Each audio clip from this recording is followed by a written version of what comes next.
Bonsoir à tous, toujours un plaisir de vous retrouver, je sais que je le répète à chaque fois, mais c'est vraiment partagé, une joie de pouvoir vous retrouver à travers ces vidéos, même si nous sommes à distance, quelle joie de pouvoir vivre ces temps de partage. Pour le MuxPi de ce soir, ça sera un petit peu particulier, le thème a toujours été choisi par vous, vous l'aviez voté, mais cette fois-ci, comme la fois où nous avions reçu Freud Braz, ce ne sera pas moi qui vais vous partager le sujet de ce soir, ce sera Samuel Cunha, qui est un jeune pasteur de notre fédération, qui travaille aussi avec le département jeunesse. J'ai beaucoup de joie de partager avec lui, il est très intéressant et je me réjouis de pouvoir lui laisser la place. Donc Samuel, je te laisse la place et je vous invite à découvrir le thème de ce soir.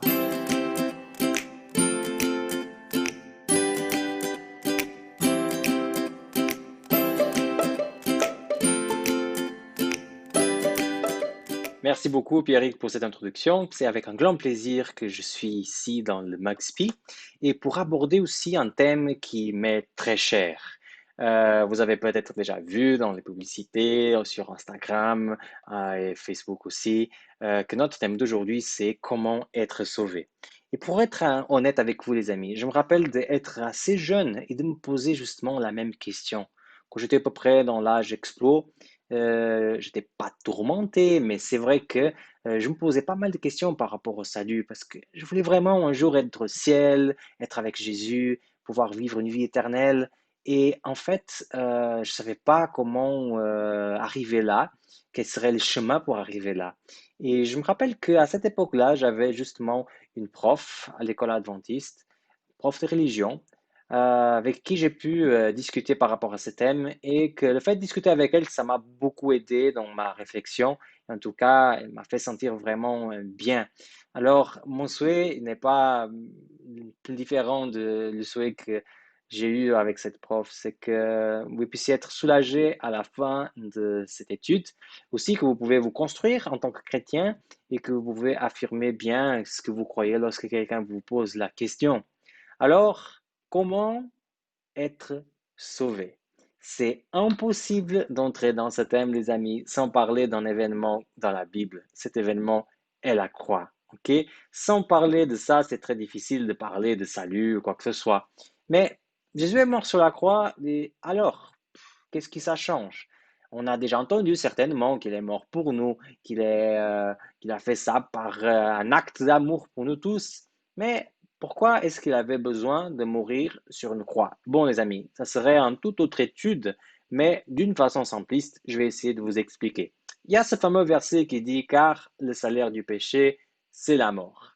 C'est-à-dire que toutes les personnes qui pêchent, ils ont un salaire. Et c'est quoi ce salaire? C'est de mourir. Pas très intéressant comme salaire. On aimerait que ça soit quelques milliers de francs.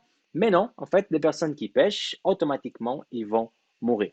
Et la raison pour laquelle toutes les personnes que tu connais sont en train de vieillir et un jour ils auront une fin, c'est justement à cause de ces versets-là. C'est-à-dire qu'il n'y a personne que tu connais qui n'a jamais péché.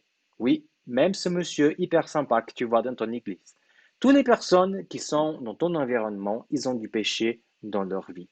Et en fait, le fait d'avoir le péché dans notre vie, ça fait que on a une deadline, c'est-à-dire qu'on ne va pas vivre éternellement. On aimerait bien, et en effet, pour vivre éternellement, c'est pour ça que les siècles passent et on ne prend jamais l'habitude de voir des personnes partir. Parce qu'on n'était pas fait pour ça. Mais la réalité, c'est que tant qu'on pêche, tant qu'on est dans un monde de péché, il y aura toujours une fin. Alors, qu'est-ce qu'il est proposé par Jésus? Le salaire du péché, c'est la mort. Oui, donc on ne peut rien y faire. Donc Jésus propose une solution. Cette solution est la croix. Je ne vais pas entrer trop dans les détails, déjà parce qu'il n'y a pas un consensus parmi toutes les personnes, et aussi parce que ce n'est pas le thème d'aujourd'hui. Je veux partir déjà d'un principe que tu sais que le sacrifice de Jésus sur la croix te donne l'accès au salut. Mais dit comme ça, est-ce qu'il n'y a pas une petite question qui nous apparaît dans la tête? Souvent, quand je parle de ça à certaines personnes, ils me posent la question, ben, ok, s'il est mort pour nous, alors tout le monde est sauvé? Tous les chrétiens sont sauvés, plus tous les athées sont sauvés, toutes les personnes qui sont là, tous les Suisses, toutes les personnes qui habitent dans ce monde et les extraterrestres. En fait, c'est pas tellement simple que ça. OK? C'est ça qu'on va essayer de répondre aujourd'hui avec quelques textes, bien sûr, mais surtout avec la réflexion, parce que le Seigneur nous a donné une Bible, il nous a aussi donné une tête pour réfléchir, les amis.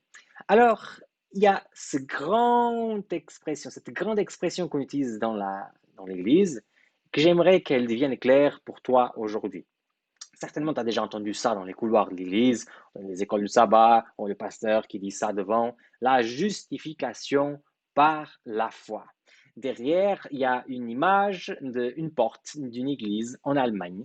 Là où Martin Luther, il a affiché les 95 thèses contre les indulgences. Bon, c'est pas non plus le sujet, mais juste pour dire que c'est Martin Luther qu'en fait, il a inventé cette expression. Être justifié par la foi, c'est quelque chose qui est bien sûr dans la Bible, mais celui qui a transformé ça dans un slogan, dans une étiquette qui tout le monde s'identifie, c'est Martin Luther. En fait, lui, il n'était pas d'accord à la façon dont à l'époque l'Église présentait le salut.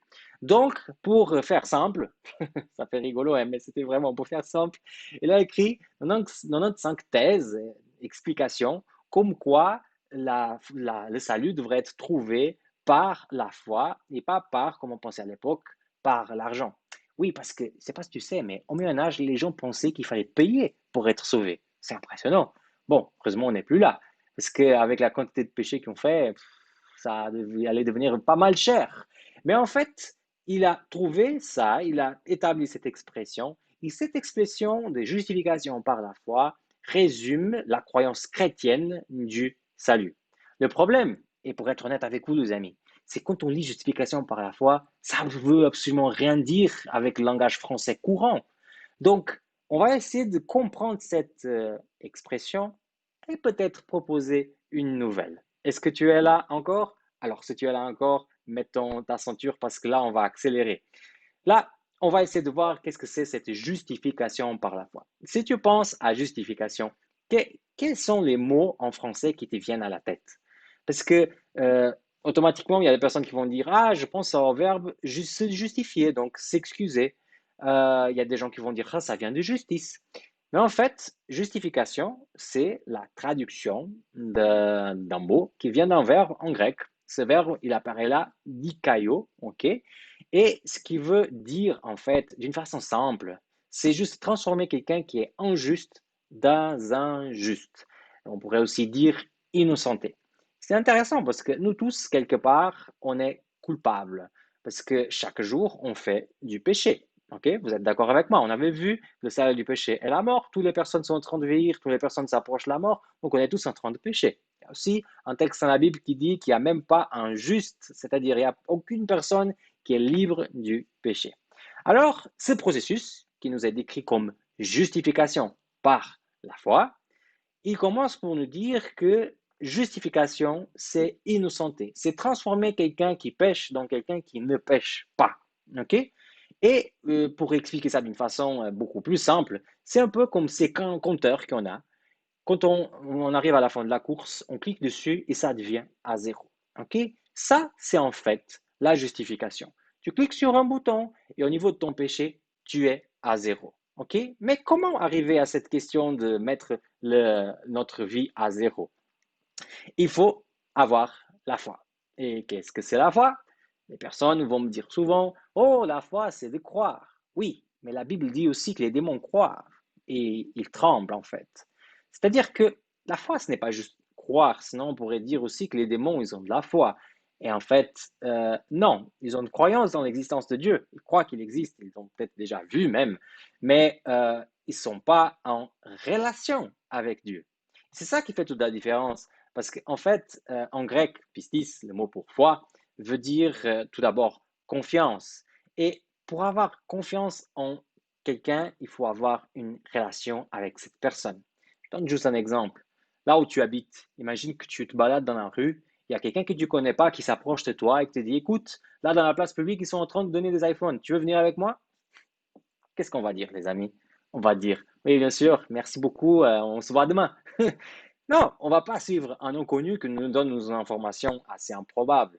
Par contre, si au centre-ville, c'est quelqu'un qui vous connaissez, c'est quelqu'un de votre famille, c'est quelqu'un qui vous respectez, c'est un ami, c'est un membre d'église, c'est votre pasteur, Là, vous allez penser quand même un peu, hein. Peut-être que vous n'allez pas partir quand même parce que vous avez des choses à faire, mais vous allez dire, peut-être qu'il y a vraiment quelque chose qui se passe au centre-ville. C'est ça, en fait, la confiance qui vient d'une relation. On fait confiance parce qu'on est en relation avec la personne. On fait confiance parce qu'on connaît la personne. Et avoir la foi, mon ami, c'est pas juste croire. Parce que tu peux croire dans l'existence de Jésus et ne pas être en relation avec lui. Le but de la foi, en fait, c'est que tu puisses être en relation avec Jésus. Alors, lisons à nouveau notre expression. Tu es sauvé quand tu es en relation avec Jésus. Tu es justifié par la foi. Regarde ce texte, qu'est-ce qu'il nous dit? Il met ça dans un, comment dire, dans un cadre plus large, ok? Car si lorsque nous étions ennemis, nous avons été réconciliés avec Dieu par la mort de son Fils, à plus forte raison, étant réconciliés, serons-nous sauvés par sa vie. Donc ici, vous voyez les deux processus. Tout d'abord, il y a la croix, la mort de Jésus qui nous met dans une bonne relation avec le Seigneur, il met notre compteur à zéro, notre péché, il est effacé, il est mis dans les profondeurs de la mer, donc il n'existe plus, on est justifié. Mais après qu'on est justifié, bah, s'il n'y a rien qui se passe, on va retomber dans le péché et on va commencer à faire monter notre compteur à nouveau. Alors, qu'est-ce qu'il faut pour que le compteur reste à zéro? Bah, il faut entrer en relation avec Jésus. Parce que plus tu es en relation avec lui, plus tu seras transformé par cette relation. Alors, tu vois déjà un peu où je veux arriver, hein? Justification par la foi, c'est l'expression théologique typique, mais qu'aujourd'hui, avec le français, avec l'évolution du français, ça ne veut pas dire grand-chose, pour être honnête, les amis. Alors, l'expression que je propose, que pourrait aider à comprendre, c'est qu'une fois que justification, c'est d'être sauvé, et que la foi, c'est une relation, alors on est sauvé par la relation. Ça répond déjà un petit peu à la question du début. Et puisque c'est quelque chose d'assez nouveau, cette expression, comment est-ce que vous pouvez être sûr que je ne suis pas en train de vous raconter une salade? Hmm? D'autant plus que je n'ai pas montré énormément de textes pour justifier mon idée, hein, ma façon de présenter. Ce n'est pas mon idée, les amis, hein. Donc, on va essayer de prendre la Bible et faire que la Bible puisse nous montrer si on va dans une bonne direction ou si on va contre le mur. En fait, dans ta vie, c'est ce que tu devrais faire toujours. Quand tu devrais prendre une décision, quand tu vois une nouvelle idée, tu devrais toujours prendre ta Bible et comparer ce qu'il y a dedans. Et si la Bible dit oui, ok, c'est une bonne direction. Si la Bible ne dit pas ça ou dit quelque chose de mitigé, il faut avoir plus de calme. Alors, je t'invite maintenant à essayer de réfléchir à cette question. Quelle est la différence entre un sauvé et un perdu? On a vu que quelqu'un qui a été sauvé, il est sauvé par la relation. Alors, quelqu'un qui est perdu, ça doit être quelqu'un qui n'est pas en relation. Hein? Retenez ça, ok? Celui qui est sauvé, il est en relation avec Jésus-Christ. Celui qui n'est pas sauvé, Jésus est aussi mort pour lui, mais lui, il n'est pas en relation. Donc, pas de salut pour lui. Essayons de voir qu'est-ce que la Bible nous montre. Regardez ce texte. C'est d'ailleurs mon texte préféré dans toute la Bible, les amis. Il dit comme ça, Jean 17, 3. Or, la vie éternelle, c'est que tu ailles à l'église tout le temps. Ah, non, c'est pas ça qui est écrit. Excusez-moi, je suis étranger. Or, la vie éternelle, c'est que tu fasses beaucoup de belles œuvres. Ah non, à nouveau, j'ai raté. Excusez-moi, voilà, c'est pas ma langue maternelle. Or, la vie éternelle, c'est que tu fasses beaucoup de prières et que tu vas tout le temps à l'église et que tu lises ta Bible tous les jours. À nouveau, j'ai raté. Faut que je fasse un effort de plus. Or, la vie éternelle, c'est qu'ils te connaissent. C'est ce qui est écrit dans le texte. Toi, le seul vrai Dieu, et celui que tu as envoyé, Jésus-Christ. C'est-à-dire que ce texte nous montre clairement que la vie éternelle, c'est-à-dire le résultat du salut, parce que quand on est sauvé, on va vivre éternellement avec Jésus, c'est que on connaisse Dieu. Comment on peut connaître? Pour connaître Dieu, il faut avoir une relation. Petite parenthèse, les amis. Il y a plusieurs verbes pour connaître en grec. Le verbe qui est utilisé ici, c'est un verbe assez hard, puisque c'est le verbe utilisé pour la relation sexuelle entre un homme et une femme. Vous me dites, mais pourquoi ils ont utilisé ce verbe-là? Parce qu'ils veulent montrer que ce n'est pas juste une relation d'avoir entendu parler d'eux, c'est une relation de vraie intimité. C'est-à-dire que la vie éternelle, c'est de avoir Jésus comme quelqu'un d'intime. OK? Encore d'autres textes. Ce texte, il est dynamite. Hein? Lisez avec moi, les amis, parce que ouf, quand on lit ça, on voit vraiment les choses assez claires. Ceux qui me disent Seigneur, Seigneur n'entreront pas tous dans le royaume des cieux. Ouh là là, bon, c'est pas tout le monde qui dit Seigneur, Seigneur. Waouh! C'est-à-dire qu'il y a des personnes qui reconnaissent que Jésus, il est Seigneur, qui reconnaissent que Dieu est Seigneur, mais qui ne seront pas dans le ciel. C'est-à-dire, ce pas des athées, c'est des personnes qui reconnaissent Jésus comme Dieu, mais que selon ce texte, ils ne seront pas là. Alors, qu'est-ce qu'il dit après? Mais celui-là seul qui fait la volonté de mon Père qui est dans les cieux. Plusieurs me diront en ce jour-là, Seigneur, Seigneur, n'avons-nous pas prophétisé par ton nom? N'avons-nous pas chassé des démons par ton nom? Et n'avons pas fait beaucoup de miracles par ton nom? Alors je le dirai ouvertement, je ne vous ai jamais connu, retirez-vous de moi, vous qui commettez l'iniquité. Pouf! Ça, c'est assez dur, les amis. Hein? Ça fait toujours du mal lire ça, même si j'ai déjà lu ce texte 1000 fois. Alors, qu'est-ce qui est intéressant dans le texte? Tout d'abord, il y aura des personnes qui sont chrétiens, qui croient dans l'existence de Dieu, qui croient dans la divinité de Dieu, de Jésus, qui ne seront pas sauvés. Première chose. Mais pire, regardez le texte. Il y a des gens qui prophétisent au nom de Jésus, qui chassent les démons au nom de Jésus et qui ont fait beaucoup de miracles, que Jésus, quand les voit, il dit, écoute, mec, je ne te connais pas, hein, je ne sais jamais croisé. Mais comment c'est possible? Comment ils pouvaient faire toutes ces choses sans avoir une relation avec Jésus? Mais en fait, c'est tout à fait possible. Tu peux passer toute ta vie à entendre parler de Jésus, à lire Jésus, à prêcher Jésus, sans jamais avoir une discussion avec lui. De la même façon que moi, je veux parler de Cristiano Ronaldo, regarder tous les matchs de Cristiano Ronaldo, savoir tous les petits détails de la vie de Cristiano Ronaldo, sans avoir jamais discuté avec lui. D'ailleurs, c'est pas vrai tout ce que je viens de dire. C'est-à-dire que la question, c'est pas ce que tu fais, c'est pas si tu fais des choses incroyables dans l'église, ou même si tu fais des choses incroyables au niveau de la spiritualité. Ce qui intéresse selon le texte, c'est si tu connais Jésus ou pas. Regarde qu'à la fin, Jésus ne va pas dire, écoute, bah, tu faisais pas mal de miracles, mais tu les faisais quand même un peu pour toi, hein? Non, il dit pas ça. Il dit, écoute, tu as chassé des démons, mais écoute, voilà, mais tu donnais pas la dîme à l'église, ah, comment je peux faire ça? Non, le problème, c'est jamais qu'est-ce que tu fais. Le problème, c'est avec qui tu es en relation. Jésus dit clairement, écoute, je ne vous ai jamais connu. Oui, j'avais entendu que tu faisais des choses dans l'église pour moi, mais on n'a jamais discuté. Comment tu veux penser que tu vas vivre l'éternité avec quelqu'un que tu n'as jamais pris le temps de discuter avec? Encore un texte, et là, c'est une parabole. Parabole, disons, assez connue, les amis, la parabole des 10 vierges. Mais j'aimerais quand même la prendre et essayer de voir qu'est-ce qu'il y a dedans par rapport au thème d'aujourd'hui. D'accord? Donc, petite introduction. La parabole des 10 vierges, elle se trouve au Matthieu 25, 1 à 13. Là, vous savez lire.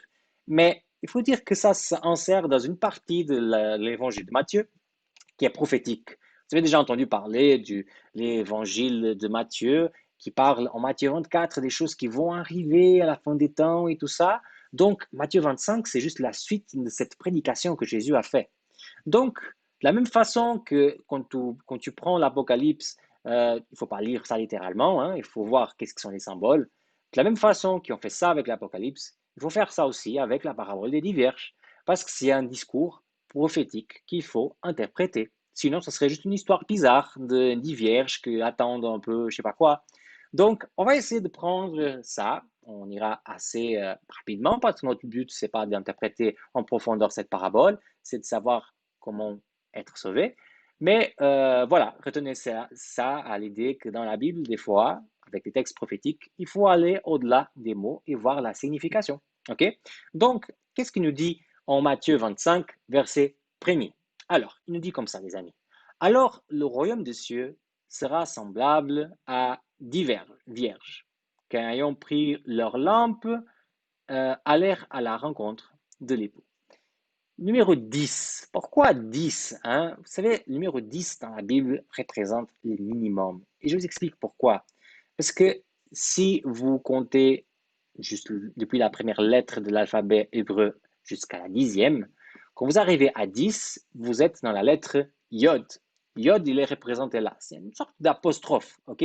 Et cette apostrophe qui s'appelle Yod, c'est la lettre plus petite de tout l'alphabet, la plus petite. Alors, c'est à travers de ça que dans la culture juive, on a considéré que le 10 représente le minimum. C'est pour ça d'ailleurs que la Bible nous donne 10 commandements, parce que c'est le minimum que le Seigneur peut nous demander. C'est aussi pour ça que quand il y a eu les plaies en Égypte, il tombe 10 plaies, parce que Dieu considère qu'il ne faut pas exagérer, il faut donner juste ce qu'il faut, le minimum. C'est pour ça aussi que le Seigneur nous appelle à donner la dîme, 10% de ce qu'on a gagné. Parce qu'il y a toujours cette idée juive que les 10, c'est un peu le minimum. Alors là, on a 10, et on a 10 vierges. La femme vierge dans la Bible représente le peuple de Dieu, contrairement à la femme qui n'est pas vierge, la prostituée, qui représente souvent un peuple qui n'a pas choisi de suivre Dieu. On dit souvent que la vierge ou la femme, c'est l'Église, mais pour être plus honnête, il faut dire que c'est le peuple de Dieu. Sinon, quand on interprète le début de l'Apocalypse 12, on aura certains problèmes parce que l'Église n'existe pas encore. Alors, restons avec l'idée que c'est le peuple de Dieu. Et on a aussi des lampes. Est-ce que tu te rappelles qu'est-ce que c'est les lampes dans la Bible? Il y a un verset très connu qui nous dit que la lampe est quelque chose de très spécifique. Alors, comme dit dans le psaume 119, verset 110, la lampe, c'est la parole de Dieu. Comment est-ce qu'on dit le verset en français? La parole de Dieu est une lampe à mes pieds, une lumière pour mon sentier, n'est-ce pas? Donc, qu'est-ce qu'on a ici? Avec le numéro 10, on a l'impression qu'on a un échantillon de quelque chose. Okay? C'est un échantillon, en fait, du peuple de Dieu. Et ce peuple de Dieu, il a une caractéristique qui nous est montrée. De même, parce que s'il y a une vierge, ben, il y a la pureté, donc ils sont purs dans sa façon de vivre les choses. Mais il y a aussi quelque chose, ils ont la Bible dans la main. OK? Un échantillon d'un peuple qui a la Bible dans la main. Qu'est-ce qu'il nous dit après le texte? Si on continue, il dit que 5 d'entre elles étaient folles et 5 étaient sages. Les folles, en prenant leur lampe, ne prirent point d'huile avec elles. Excusez-moi, je me suis perdu un peu. Ne prirent point d'huile avec elles, mais les sages prirent avec leurs lampes d'huile dans des vases. C'est assez intéressant, les amis, parce qu'aujourd'hui, on n'utilise plus des lampes. Hein. Aujourd'hui, même si on se réveille au milieu de la nuit, on prend notre smartphone, on l'allume et on voit le chemin pour aller jusqu'aux toilettes. Donc, on n'utilise plus ce type de lampe à huile, ok? Mais rapidement, on peut comprendre exactement de quoi il s'agit. Hein. Imaginez-vous que vous partez dans un camp de la GIA, ici en Suisse, et vous amenez juste votre Natel, mais vous amenez pas le chargeur ni même une powerbank. Il y aura des soucis parce que vous avez un peu, peut-être les 100% quand vous partez de la maison, mais avec le temps, l'utilisation, etc., vous allez perdre votre batterie. Alors, le texte va nous dire que dans cet échantillon de peuple de Dieu, il y a une partie du peuple de Dieu qui a préparé les choses à l'avance. C'est-à-dire qu'ils sont partis avec la lampe, mais aussi une power bank dans la poche. Donc, encore une vase avec d'huile pour que le moment que ça arrive à la fin, on puisse faire le refill, on puisse mettre les choses à nouveau à 100%. Mais il y a une partie du peuple de Dieu qui avait aussi la lampe, avait aussi l'huile, mais qu'ils n'ont pas pris la power bank dans la poche. Ça, c'est risqué parce que on ne sait pas si on aura besoin. Et j'ai envie de vous dire que on a un échantillon du peuple de Dieu qui a le livre de Dieu dans la main, donc la Bible. Mais l'huile, il symbolise aussi quelque chose dans la Bible. Zacharie 4, si vous avez le temps, allez voir. L'huile symbolise le Saint-Esprit. Donc, ce pas des gens qui interprètent la Bible comme ça, foufou, mais c'est des gens qui demandent vraiment à l'Esprit de venir vers eux pour interpréter le texte biblique.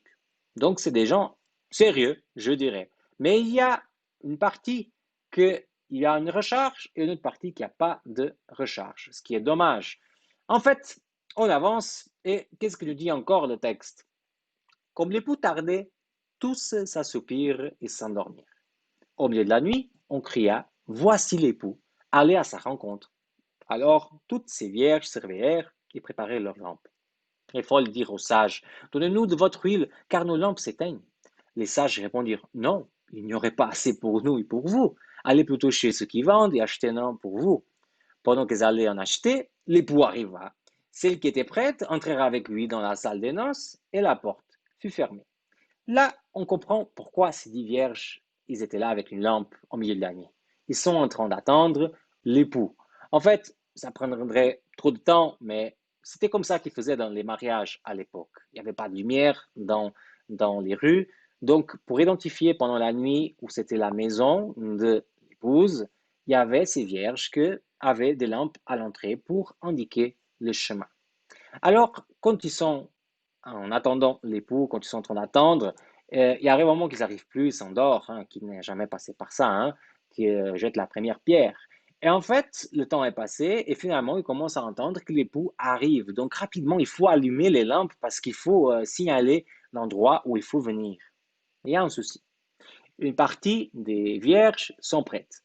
Prendre la powerbank, connecte et on y va. Mais l'autre partie, ça ne marche pas. Ils essayent d'allumer, mais ils voient qu'ils ont juste 3% et que ça ne va pas durer longtemps. Alors, dans le milieu de tout ça, il y a l'époux qui arrive, il part avec celles qui avaient l'huile et ceux qui n'ont pas l'huile restent de l'autre côté. Le texte nous dit que la porte fut fermée. On ne va pas entrer dans les détails des symboles ici, je pense que ce n'est pas le but. Le plus important, les amis, c'est ce qu'on va voir après. Quand finalement, l'époux, bien sûr, c'est Jésus, c'est une image de la venue du Christ, mais même ça, c'est pas tellement important, les amis. L'important, c'est ce verset-là qui vient d'être projeté. Plus tard, les autres vierges, quelles vierges? Les vierges folles, vinrent et dirent, Seigneur, Seigneur, ouvre-nous. Mais il répondit, je vous l'ai dit en vérité, je vous ne connais pas. C'est impressionnant parce que là, c'était clair. Ce que Jésus devrait dire, c'est j'aimerais vous faire entrer, mais vous n'avez pas pris votre powerbank. C'était quand même une faute, ça. Donc là, je ne peux pas vous laisser parce que voilà, j'avais déterminé qu'il n'y a que les gens avec une powerbank qui peuvent entrer. Non, le texte ne va pas mettre l'accent sur ça. Le texte met l'accent sur connaître Jésus. C'est une image pour le temps de la fin, c'est une image pour la venue du Christ. En fait, le jour de la venue du Christ, ceux qui seront prêts, c'est ceux qui ont une relation avec Jésus. Et ceux qui n'ont pas de relation, bah voilà ce que Jésus va dire. Je ne te connais pas. Comment est-ce que tu peux penser de vivre une éternité avec quelqu'un que tu n'as jamais discuté? Les amis, imaginez juste d'être obligé de faire des vacances avec des personnes qui ne vous connaissez pas. Et c'est juste des vacances. C'est 15 jours en été. Maintenant, imaginez de passer une éternité avec quelqu'un avec qui vous n'avez jamais discuté. Alors, c'est juste normal que ces personnes n'aillent pas au ciel parce que ça serait une torture pour eux d'obliger quelqu'un qui ne veut pas connaître Jésus, d'être avec Jésus toute la vie. Alors, il y a bien sûr, oui, quel est le problème, on a déjà vu, excusez-moi, j'ai oublié de cliquer, mais on arrive là à une clé d'interprétation. C'est quoi une clé d'interprétation? C'est quelque chose qui nous permet de regarder tout ce qu'on a vu et de comprendre mieux. C'est quoi la clé d'interprétation dans tous les textes qu'on a vus? C'est la relation, les amis. Et vous pouvez me demander, mais comment est-ce qu'on arrive à trouver une relation avec Jésus? C'est pas comme si on pouvait l'inviter ici à la maison pour le dîner, hein. C'est pas, on peut pas l'écrire sur Instagram ou sur TikTok. C'est, c'est pas possible d'aller liker ces choses parce qu'il n'est pas là, il est invisible. Alors, quelles sont les choses qui nous sont proposées dans la Bible pour entretenir notre relation? Les classiques, bien sûr. La prière. Bah, la prière, c'est la façon dont tu parles à Dieu. La lecture de la Bible, c'est la façon dont Dieu te parle à toi. Mais la vie chrétienne, c'est comment tu mets en pratique dans ta vie les choses que tu as dit au Seigneur dans la prière et les choses que tu as entendues dans la Bible. Je t'avais dit tout à l'heure que prendre la Bible, essayer de voir par soi-même, c'est un bon schéma. C'est aussi un bon schéma pour trouver une relation avec Jésus. On peut lire sur lui, mais il faut aussi discuter avec lui dans la prière. Parce que juste lire une biographie de quelqu'un, ça ne nous met pas en relation avec cette personne. Et pourquoi c'est important aussi la vie chrétienne de mettre en pratique les choses qu'on apprend avec lui? Les amis, imaginez un ami qui vient toujours vous demander des conseils, mais qui ne met jamais en pratique ce que vous le dites. Au bout d'un moment, ça commence à énerver. Chaque fois qu'il va prendre une décision, il vient vers vous et dit, écoute, qu'est-ce que t'en penses? Cette voiture, la rouge ou la bleue? Écoute, regarde, la rouge est un peu abîmée, la bleue, ça serait mieux. Le lendemain, boum, il apparaît avec la rouge. C'est un peu énervant parce qu'on sent qu'il n'y a pas de relation de confiance, on sent que ça passe pas, on sent qu'il n'y a pas de partage, qu'on n'est pas en train de partager des choses l'un avec l'autre. Bon, c'est un exemple avec ses limites. Alors, la vie chrétienne, c'est la façon dont tu mets en pratique les choses que Jésus te révèle. Mais les amis, tout ça que j'ai mis là, la prière, La Bible, la vie chrétienne, ça doit être vécu d'une façon naturelle. À partir du moment que tu commences à vivre ça parce qu'il faut, d'une façon mécanique, alors ça ne marche pas, la relation, elle est tuée. Imaginez juste que moi, je fais un planning de comment vivre avec mon épouse. Alors, lundi, je donne un bouquet de fleurs. Mardi, je l'amène un dîner dehors. Mercredi, je lui donne un cadeau. Jeudi, je fais le repas du midi. Vendredi, je l'amène dans la montagne. Et je fais ça automatiquement, de façon mécanique, tous les semaines. Bon, soyons honnêtes, les premières 2 mois, ça va faire un peu plaisir, j'imagine. Mais à la fin des 6 mois, on a juste ras-le-bol parce qu'une relation ne fonctionne pas avec des mécanismes comme ça. Une relation fonctionne quand c'est naturel, quand on a la possibilité d'être nous-mêmes, de nous exprimer de façon authentique. C'est ça qui donne une bonne couleur à la relation. Alors avec le Seigneur, c'est la même chose. Si on entre dans des choses mécaniques, notre relation va se perdre, va se transformer dans une machine. Et une machine, on ne peut pas avoir de relation. Alors, quel est le défi que je vous lance, les amis? C'est le défi de prendre l'accent de Dieu. Vous voyez que moi j'ai un accent, hein? Et vous savez pourquoi j'ai cet accent? Parce que quand je suis arrivé en France, j'ai été toujours avec les Portugais et jamais avec les francophones. Donc du coup, j'ai gardé cet accent qui maintenant se colle à ma peau et que j'arrive pas à m'en débarrasser. Mais vous allez voir que même si vous êtes des francophones pur souche, je vous prends et je vous mets à Marseille, ou je vous mets au Québec, ou à Yaoundé, et vous allez voir que dans 6 mois, un an, vous allez prendre l'accent de là-bas. En tout cas, vous allez commencer à parler d'une façon un peu bizarre. Il y a les mots qui vont vous sortir d'une façon bizarre. Parce que plus on passe du temps avec des personnes, plus on devient comme ces personnes. Alors, mon ami, il y a quelque chose qui va se passer dans ta vie si tu entres en relation avec Jésus. C'est que chaque jour que tu passes avec lui, tu vas changer. Tu vas devenir une personne différente. Petit à petit, tu commenceras à prendre l'accent de Jésus et tu vas devenir une personne beaucoup plus semblable à lui. Mais pour que ça soit clair, la relation, c'est avoir cette relation, le salut, excusez-moi, c'est avoir cette relation avec Jésus-Christ. Jésus-Christ, parce que comme j'ai bien dit, les amis, on est sauvé par la relation. J'espère que cela a pu répondre à tes questions. J'espère que c'est juste une pointe de l'iceberg que je vous présente. Il y a plein d'autres textes, plein d'autres choses qu'on pouvait aborder, mais retiens cette phrase. On est sauvé par la relation. Et ce qui fait cette phrase, c'est que si aujourd'hui tu te sens en relation avec Jésus, tu peux dire sans aucun problème, aujourd'hui, je suis sauvé en Jésus-Christ.